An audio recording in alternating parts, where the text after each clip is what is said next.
here at Countdown. Today's protest, the latest example of Occupy moving away from actual physical occupations and maintenance of those occupations in public space and towards sort of episodic, large-scale public protests. And for more on that as an overview, I'm joined by Logan Price, a member of the Occupy Wall Street Direct Action Committee, and who participated himself in the Occupy Goldman Sachs event today. Thanks for your time tonight. Thanks, Keith. Let me ask first about, before the big picture, the today picture, the protest at Goldman Sachs. As always with anything in New York, any difficulties with the NYPD apart from the actual arrest? Well, there always seems to be some difficulties. Definitely one of the things that we saw again today was the NYPD sort of harassing and then sometimes detaining journalists, even if they carry the sort of what we're told are legitimate, these yellow press badges given to them by the city.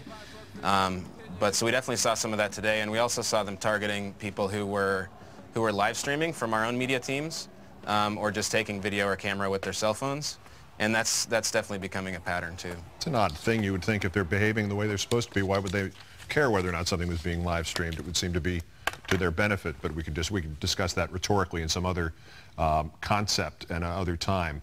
Right. Let me ask you about Occupy the ports and this march to Goldman Sachs and a lot of the events of the last several weeks in particular. Is it your assessment that Occupy is indeed morphing from mostly stationary to mostly mobile? Well, we've never been totally stationary here in New York. The occupation of Zuccotti Park, Liberty Square, was definitely very important to us, and definitely what sort of kicked off this movement. But it's important to remember that we've been doing large mobilizations in the street since the beginning.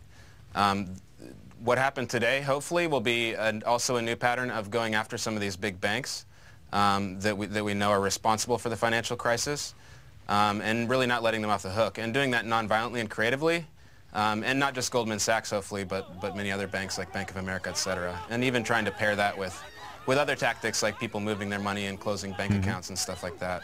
The name of the committee to which you belong, the Occupy Wall Street Direct Action Committee, people hear direct action in a context of American protest, particularly from the 60s, and they assume that means more confrontations with police. Is that indeed, whether they're violent, nonviolent, symbolic, non-symbolic, is that a valid assumption to make? And if it is, or even if it's not, is there a fear that if there's more interaction with the police, rather than passive occupations to some sort of regular showdowns, if you will, with the police, that you might lose public support?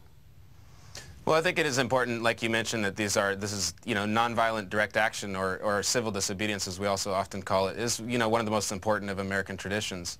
And a lot of things that we take for granted now are because the social movements have taken on nonviolent direct action as a way to have their voices heard when they realize that voting or whatever other methods are sort of handed to them by the government are not really sufficient. And I think that's why part of the reason why the Occupy movement has struck such a chord recently in the last few months is because people are really realizing that, we can't really vote with our votes don't count as much because the corporations and the banks are voting with their dollars, right? So I think it's important that we continue to use direct action and that we use it as nonviolently as possible. And we're in a situation right here in New York where the winter's coming and it's getting very cold, and so we're having to decide, okay, what are the things we're going to do through the winter that are really going to set us up to be able to come back and force in the spring? The Occupy movement is definitely not over, as the West Coast showed us today. It's also not over here in New York either.